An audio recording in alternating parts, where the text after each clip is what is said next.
Hello everyone and welcome to the live Q&A with me, Professor Michael Scott, and we have our special guest, Dr. Jess Hughes. Hello! We are here at the Open University. You can see the spectacular wall-colour design behind us with the porous windows in the walls as well to symbolise the fact that these boundaries of this university are entirely porous. We've got really nice chairs as well, haven't we? But you can't see the chairs, but Michael's sitting on a very bright banana yellow chair. Banana and yellow. I've got a kind of lime green one to match the wall, so you just have to imagine those. Imagine our chairs. Tweet a photo or something. Well, I hope first off that you have all voted today in the European elections. Get out there and vote. It's incredibly important that you make sure your voice is heard. Hello, Latifa. Hello. One of the OU students. Hi, Latifa. Indeed. Hi. Thank you so much for joining us today. It's absolutely great that you could be here. So we've got some great questions that have come in from you guys as always, and we're champing at the bit, Jess and I, to have a chance to answer them. And the first question that's come in is from Lorna Donald, who's remarked on the huge amounts of knife crime that sadly have been reported in the UK during this past year, and is asking, how did the ancient world deal with this? How did the ancient world deal with knife crime and deaths, particularly of young people, and more generally thinking about crime, punishment, and the system of law and order in the ancient world? So, Jess, I mean, where do we start? Well, we have to start with what our colleague Christine Plasto just told us about knives being put on trial. So this is something that's completely different to modern punitive systems. But in ancient Greece, there were law courts where not only people were put on trial, but also animals and inanimate objects, including things like roof tiles. If a roof tile fell on somebody's head, it would get tried and exiled, she was saying, wasn't she? But also knives as well. So if somebody committed a knife crime and you couldn't find the person who did it, you could actually try the knife and exile it. Because if the person wasn't available who had wielded the knife, this sense, I guess, that there had to be a culprit somewhere, and if it couldn't be a person, then the object would do just as well, and you could somehow get your sense of closure for the crime through a punishment of the object as much as anything else. I mean, I think the thing that strikes me is that Athens, if we think about ancient Athens, went through periods where clearly knife crime and murder were massive problems. I mean, if you think about Athens in the late 7th century, so pre its era of democracy, we see a series of laws being passed in Athens in the late 7th century by a man supposedly called Draco, which have come down to us as draconian laws, because the laws were all about punishments for murder. So clearly Athens in the late 7th century was a pretty dangerous place to be, we think, with lots of aristocratic infighting as different rival groups battled for power, and that spilled over into murder on the streets. But during the period of the democracy in the 5th century, with the court system, which could try a person or an object, as we were just saying, I think the thing that strikes me as really interesting is the variety of punishments that were available. Now, we've already heard that you can exile a roof tile, but you could be killed, right? So there was execution. Obviously, famously, Socrates gets executed by being forced to drink hemlock at the beginning of the 4th century. But equally, you could be exiled as a person. You could have your home torn down. You could be deprived of your citizen rights. You could have to pay a fine. Yes. And if you were a slave, you could also be whipped and beaten. So there was a kind of a real range of punishments that could be meted out. And I think one of the weirdest things from our perspective is that you had your court case and the jury decided whether you were guilty or innocent, but then both the prosecution and the defence had to offer what they thought should be the punishment, and the jury had to decide between those two punishments. So they didn't really get a choice to make up their own thing. Kind of one side would suggest one thing and the other side would suggest the other thing, and then that was what they had to pick between.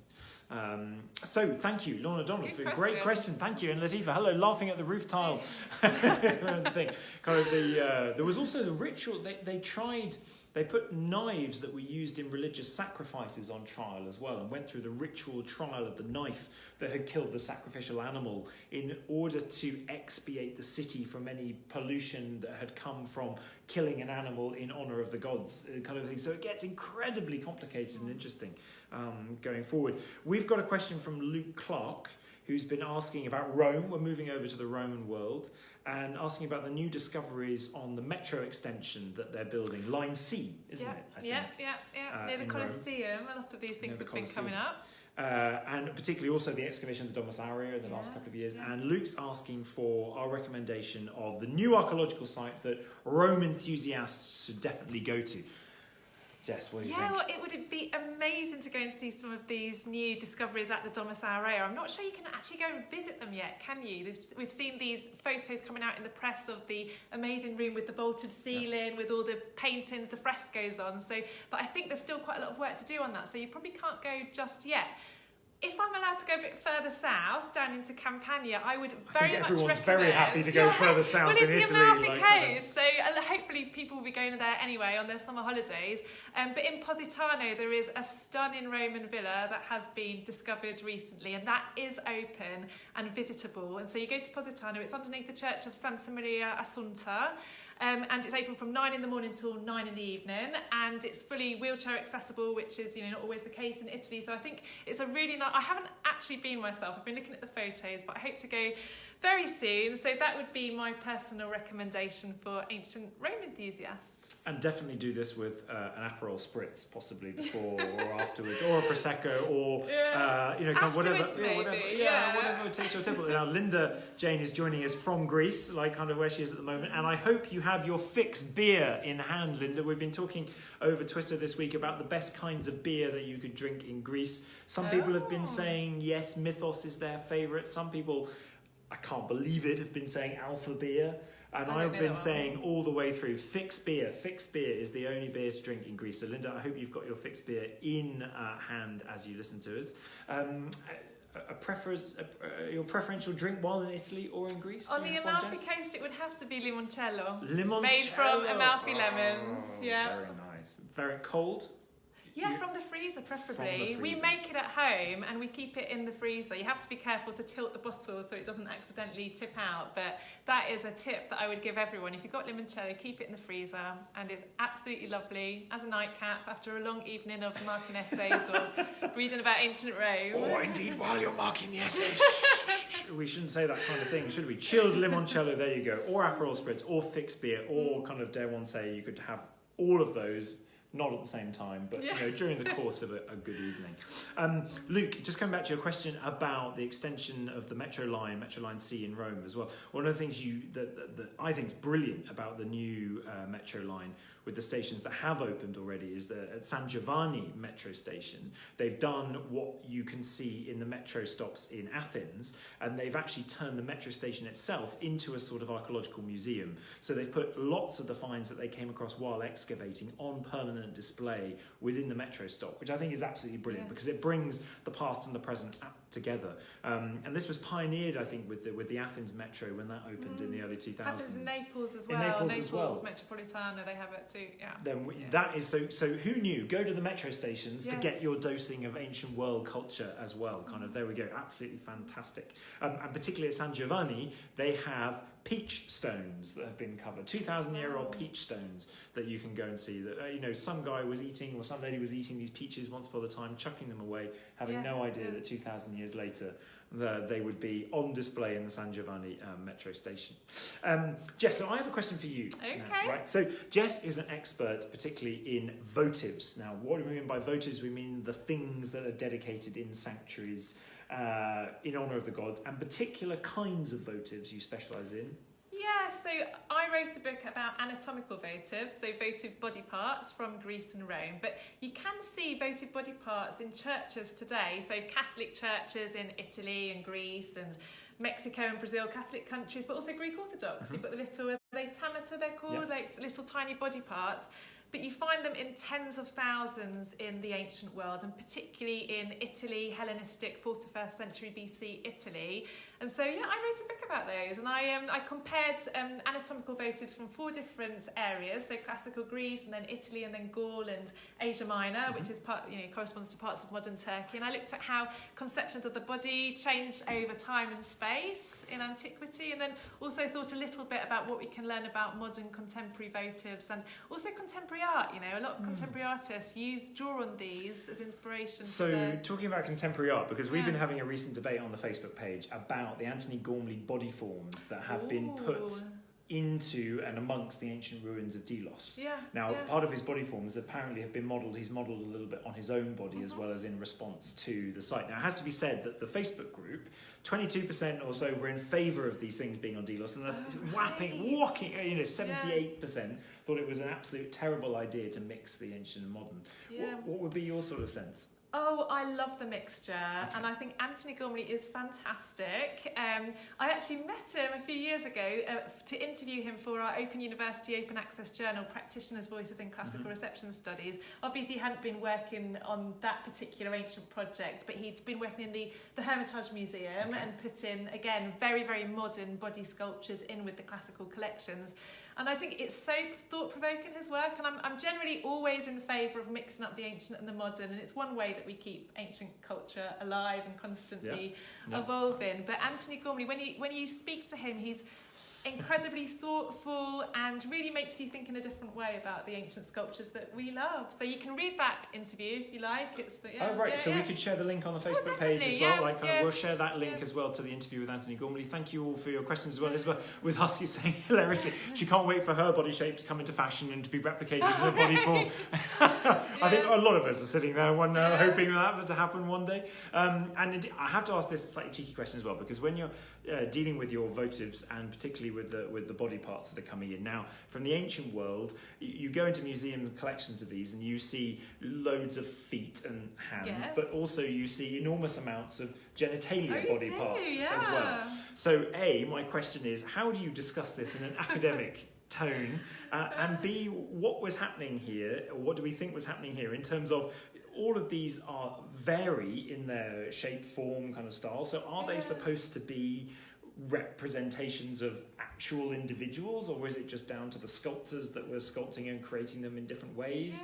We see lots of breasts and lots of genitalia, kind of how much are these really copies of people's body parts? They're made in mould, so they're not in copies of, most of them are made in mould, so you will have kind of the uteri or the breasts, and they won't be kind of portrait images modelled on people. They will be ones that have been, the terracotta at least, have been stamped in a mould and just reproduced countless times. Okay, so this is not somebody kind of offering up their genitalia in any way, shape or form. No, but writing about them, I mean, it's funny with classical sculpture, isn't it? Because I think we forget how kind of shocking or sometimes amusing or the naked body can be. And actually, after a while, it becomes very anaesthetised. And sometimes, you might be looking at a vulva and a foot, and there's really kind of no difference between them. Well, of course, there's a big difference between them, but it's not that you feel squeamish about looking at genitalia at all, because it's in your face all the time, isn't it, if you work with classical art? I hear you've heard several expressions from Jess that you didn't expect to hear on a podcast on a Thursday afternoon, but we've had a serious question from Jacob here. Would such offerings not primarily be some sort of des contractual offerings for health issues?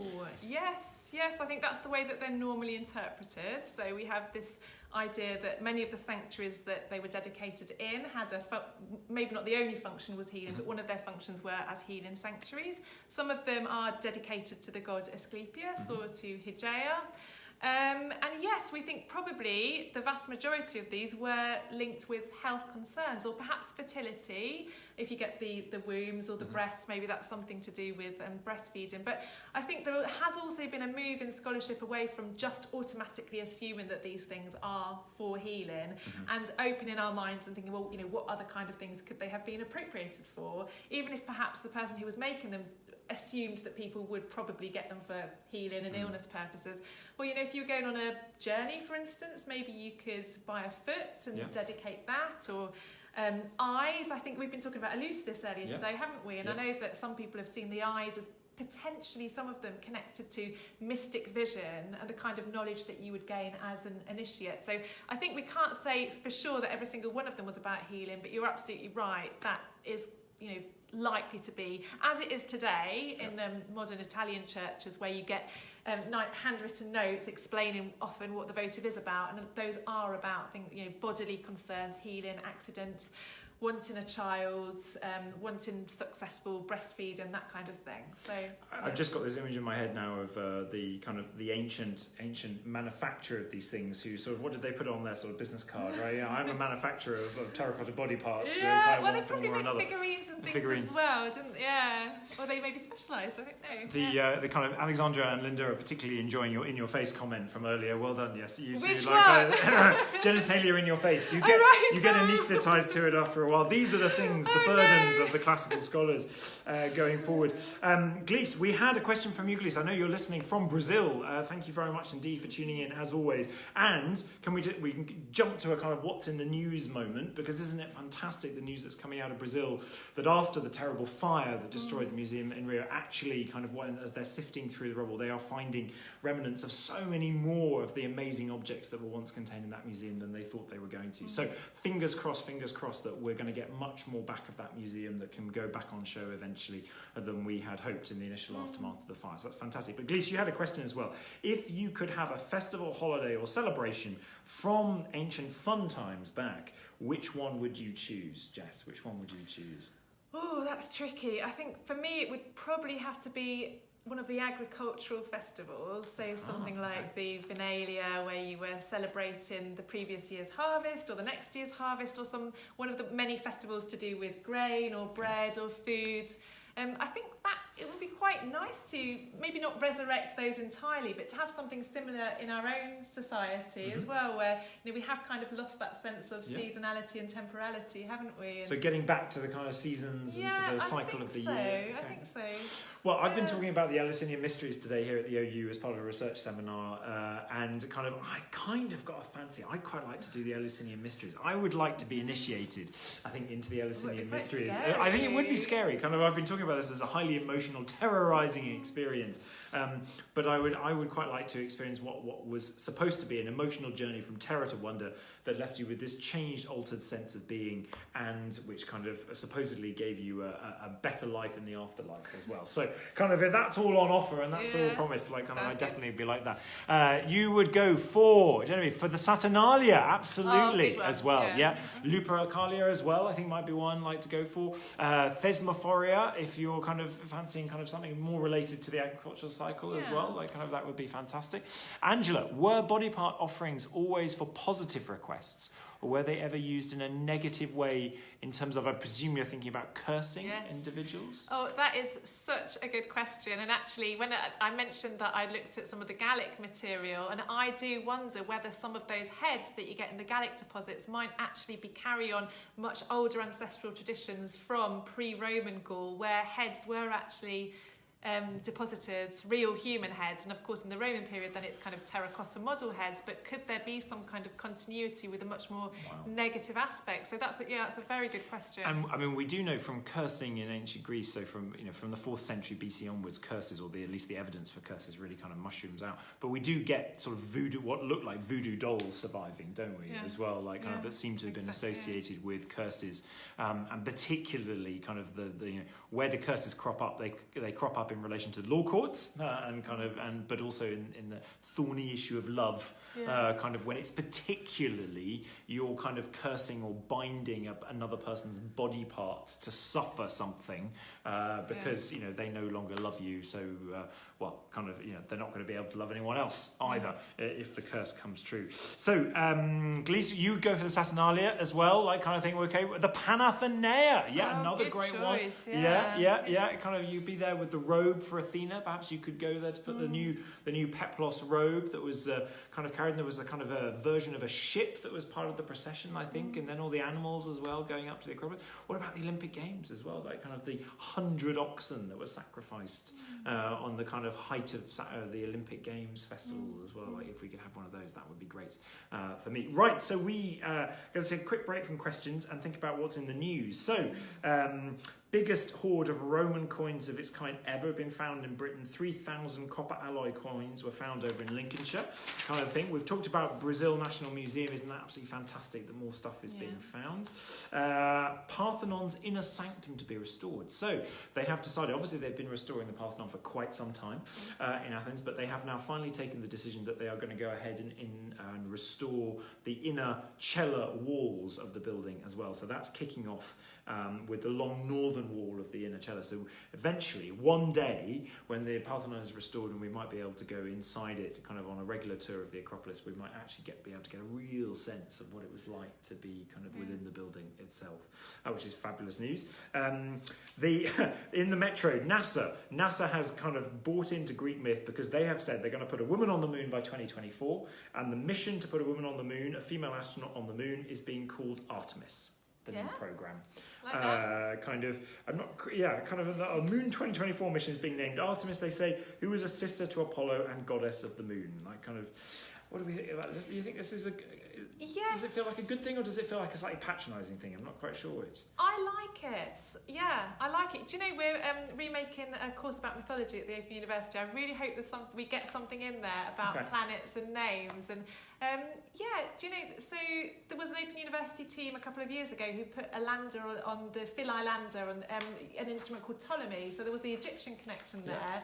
And that was really, really fruitful to think about how we connect our ancient histories with the universe around us. So I like it. I don't know what other people think. All classic feasts from Jacob sound like excuses for beer and barbecues. Yeah, definitely for barbecues. You're absolutely right. Because, of course, the Greeks very cunningly thought that all the bits of the animal that humans couldn't eat were the bits that the gods really, really, really liked.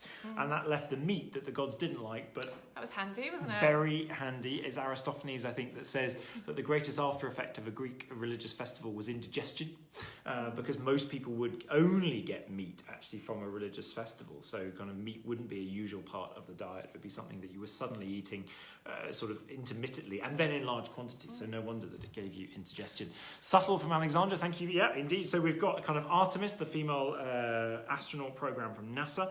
Vindolanda Trust. The Vindolanda season, archaeological season, just keeps turning up. Amazing stuff every time we come to talk. But they found another find just coming from yesterday, a Roman leather tent panel where you can see the hem and the stitch marks. And this actually takes you back. I had the chance to excavate at Vindolanda when we were filming for Roman Britain from the Air back in 2014.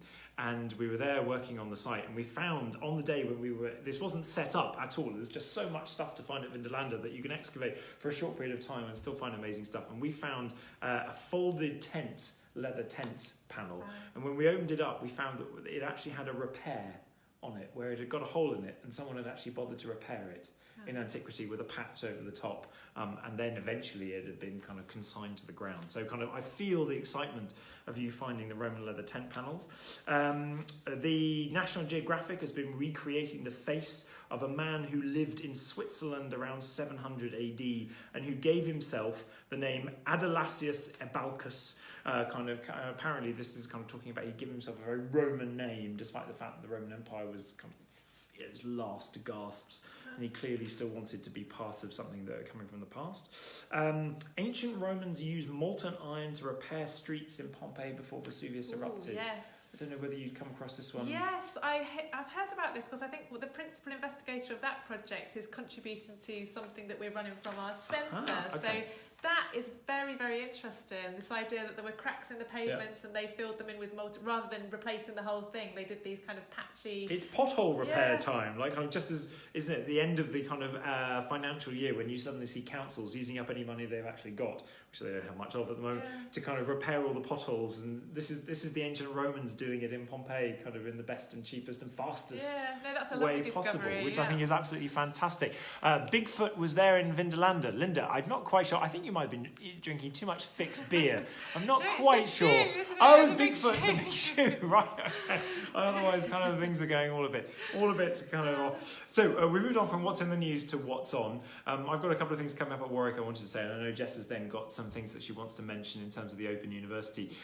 So coming up at Warwick on the 1st of July, don't forget, we've got our Warwick Classics Network Teachers' Day aimed at classical civilization, GCSE and A-level. So please do sign up for that. There are travel bursaries available to come and join us. And then 2 things from me to flag with more details to come soon enough. I'm going to be talking at the British Science Festival at Warwick. That's in September time.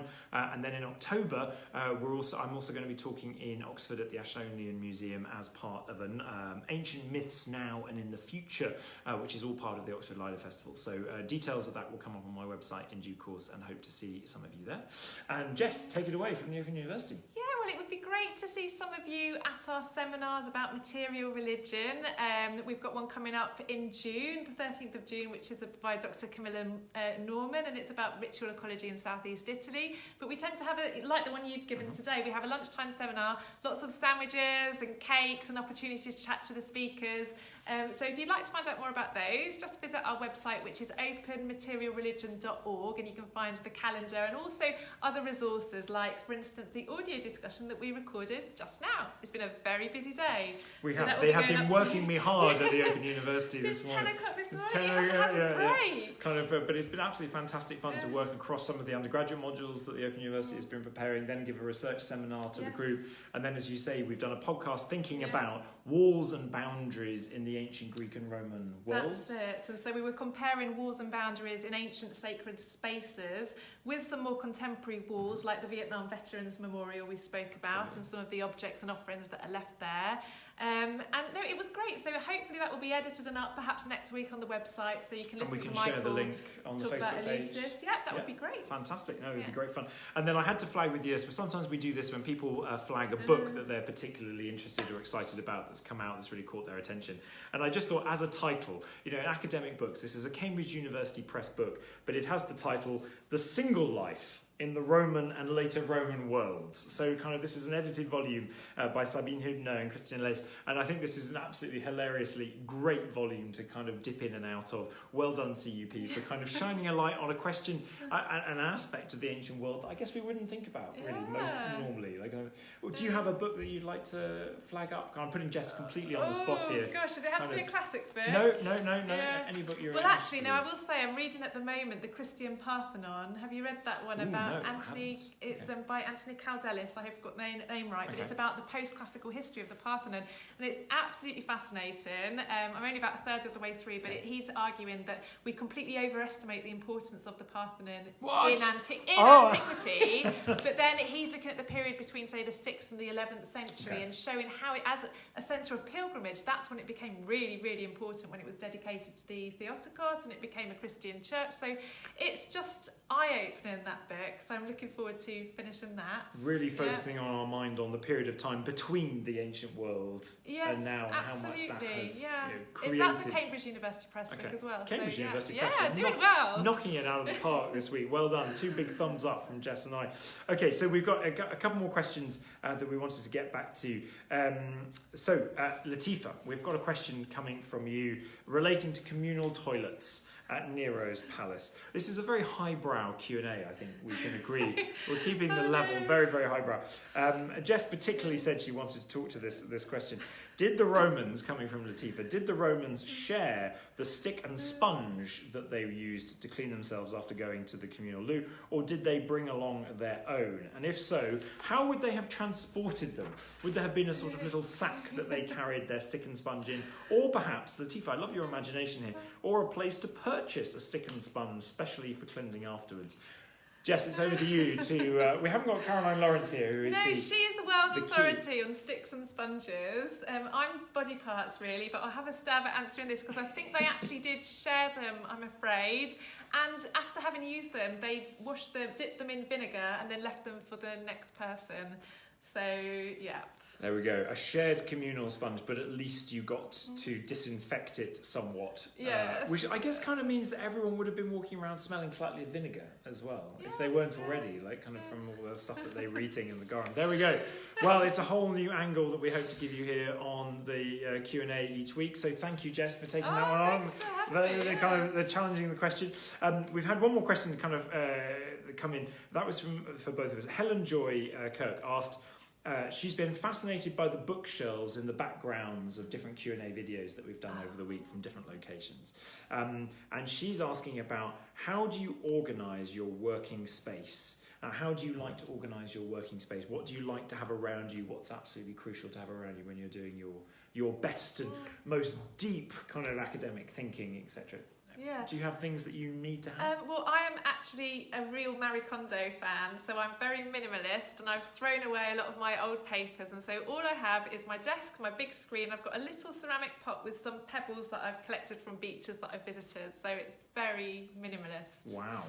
So, I mean, no books around you or anything? No books! No books! Okay, I do have a bookshelf in the room, but I just don't like stuff on my desk. Okay. I feel like I need space to think, and so if I, want a book, I'll go over and look at it and then one put book it at back. a time. One book at a time.